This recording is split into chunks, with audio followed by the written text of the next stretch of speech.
Oke, Assalamualaikum warahmatullahi wabarakatuh. Waalaikumsalam. Izin Buya untuk bertanya, dan barangkali sebelum ke pertanyaan bahwa saya senang nih, dan mungkin juga jemaah lain senang bahwa sudah seperti begitu kalau sudah kekajian kitab ini, betapa kita tuh didorong untuk kokoh ya pribadi-pribadi tauhid kita.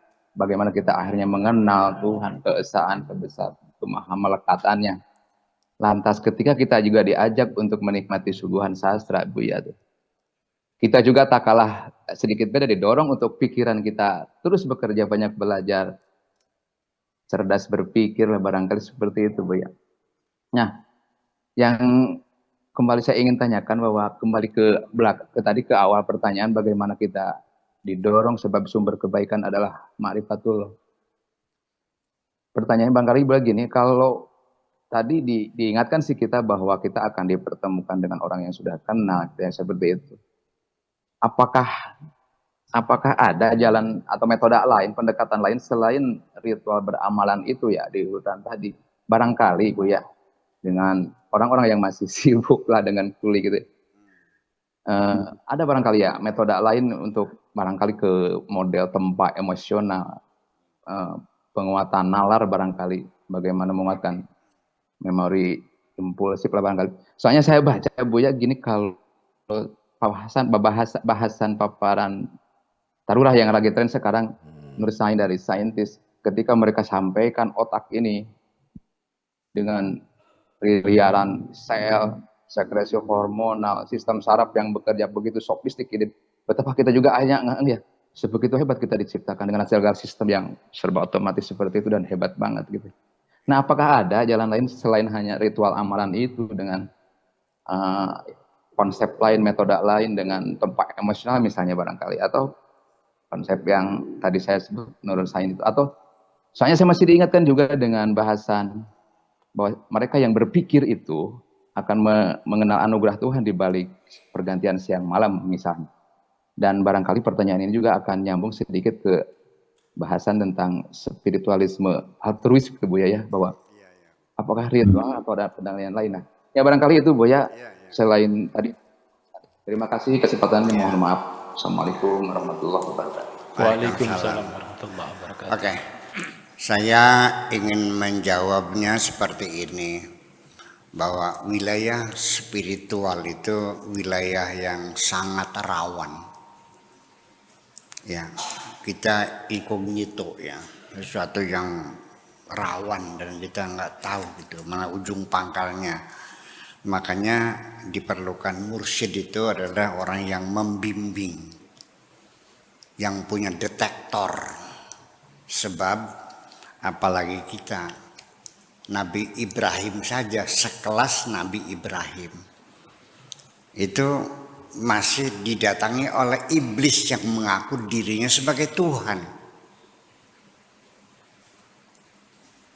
Ya, ana rabbuka, aku Tuhanmu hai Ibrahim.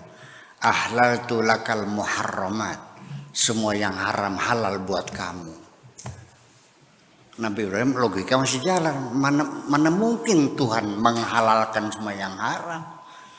Iya, iblis kamu ini kan dilempar sebagai batu, dan sampai sekarang kita napak tilas.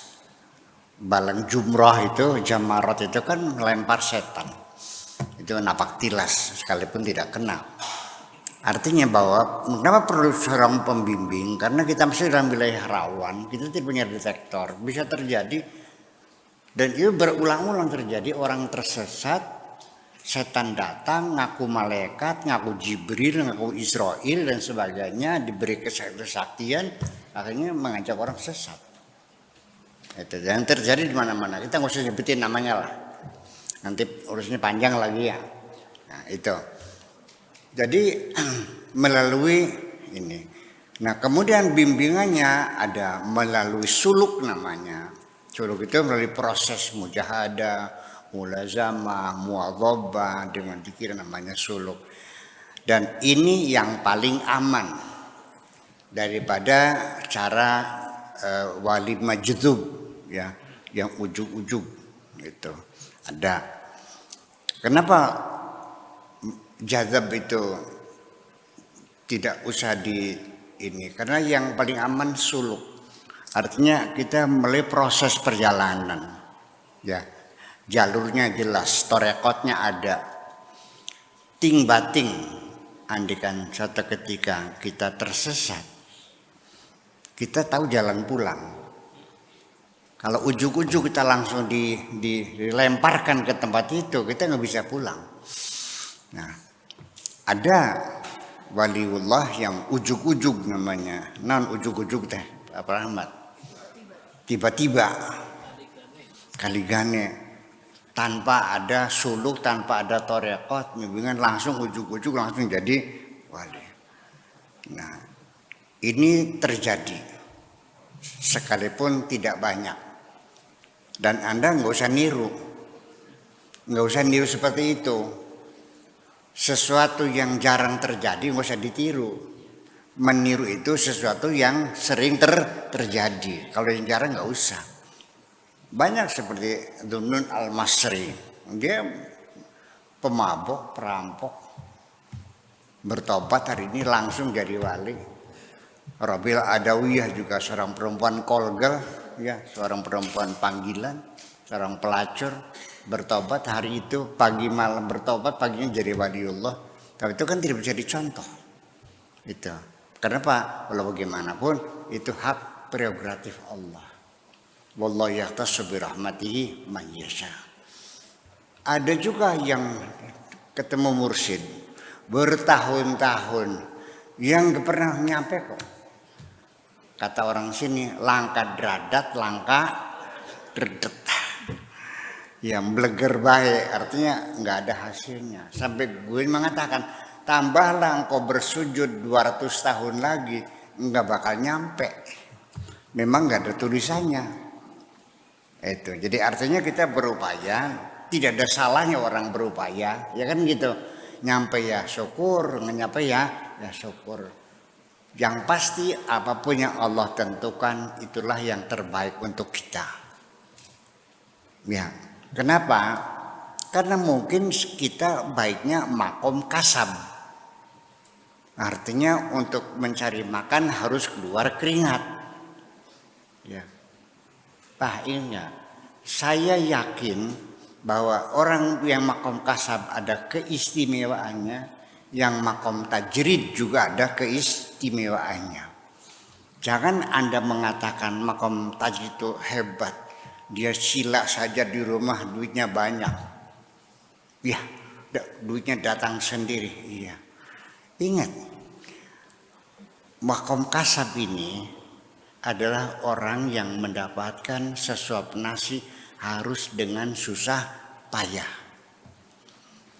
Saya mau nanya, orang yang makom tajrid dengan makom kasab, ketika makan, mana yang nikmatnya lebih besar? Orang ini, Anda kehilangan nafsu makan. Saya tidak menganjurkan minum pil nafsu makan. Masih mending Anda pergi ke sawah, mencangkul di sawah, dan silakan makan di sawah. Enggak perlu pil nafsu makan lagi. Anda urungnya 4 kali, makanya lahap sekali, betul enggak? Jadi kan kebahagiaannya berbeda. Tetap sama saja. Jadi kita enggak usah menyangkal apapun kepada Allah, kita terima saja. Kalau memang saya dikasih kesempatan menjadi ma'rifatullah dengan bimbingan seorang mursyid, ya alhamdulillah. Kalau tidak ya dijadikan makom kasab saja, ya alhamdulillah. Yang penting mah saya ini tidak pernah minta jadi jenderal. Paham nggak? Jadi kopral pun jadi. Yang penting asal terbawa dalam rombongan kebenaran. Barangkali jadi kopral terlalu tinggi, udah jadi kudanya aja deh, nggak apa-apa. Yang penting saya terbawa. Kalau kuda masih terlalu mahal, udah jadi tapal kudanya deh, jadi sepatu kudanya. Yang penting saya terbawa dalam rombongan kebenaran itu. Jadi artinya pada akhirnya bahwa yang paling aman bagi saya adalah melalui suluk. Ada bimbingannya, ada wiridanya, ada pencerahannya, ada rujukan referensinya ya, dengan keilmuannya, dengan psikologinya, dengan sosiologinya, dengan ilmu keagamaannya, tafsirnya, hadisnya, itu lebih aman ya, lebih aman daripada kita ujuk-ujuk dilemparkan ke suatu tempat ya kita nggak bisa pulang ya. Kalau anjing itu dibawa kemana saja dia bisa pulang dia. Tahu nggak caranya gimana? Kencing setiap sekian meter, sit kencing. Nanti waktu pulang tuh dia akan mengendus kencingnya sendiri, bisa pulang. Ya. Tetapi kalau dibungkus rapat dan tidak ketahuan di dalam kotak lalu dipindahkan, dia nggak bisa pulang, dia nggak tahu. Nah itulah makanya jadi cari yang aman saja. Tetapi juga Anda jangan berkecil hati. Bisa nggak Anda menjadi wali majdub, ujub-ujub? Bisa. Iya. Syaratnya apa? Kebersihan hatimu kok. Kebersihan hatimu. Percaya. Dengan kebersihan hatimu, sekalipun secara syariat kita masih penuh dengan kemaksiatan, tapi hati kita bersih. Saya kasih tahu. Kenapa Rabi'ul Adawiyah jadi wali Allah? Dia sadar dia melacur. Dia sadar dia berdosa. Tapi dia untuk survive, menantang kehidupan. Dia sadar. Daripada orang yang selama hidupnya merasa berbuat baik, tapi nyatanya adalah kejahatan semuanya. Itu kemunafikan itu. Bajunya disobek-sobek sendiri, dijahit sendiri supaya kelihatan miskin. Ya, mukanya dikuning-kuning biar kelihatan pucat tukang puasa. Ya kan, bawa tasbih, nggak tahu ngitung apa itu tuh. Tapi gini, tasbih juga kalau di sana itu buat nawar cewek. Kalau ada cewek itu tek 1 dinar masih geleng, tek 2 geleng 10 kali, oke sip, langsung eksekusi. Iya, bukan bentuk subhanallah, bukan untuk nawar cewek itu terjadi juga. Jadi yang penting kita yang hati kita yang bersih, yang jujur saja dengan Allah. Allah tidak melihat hebat ketika kita tidak berdosa. Allah akan melihat hebat ketika kita cepat bertobat kepadanya. Terima kasih. Iya. Cepat bertobat kepadanya. Orang yang paling mulia, orang yang mengakui kesalahannya, bukan mengumbar pahalanya.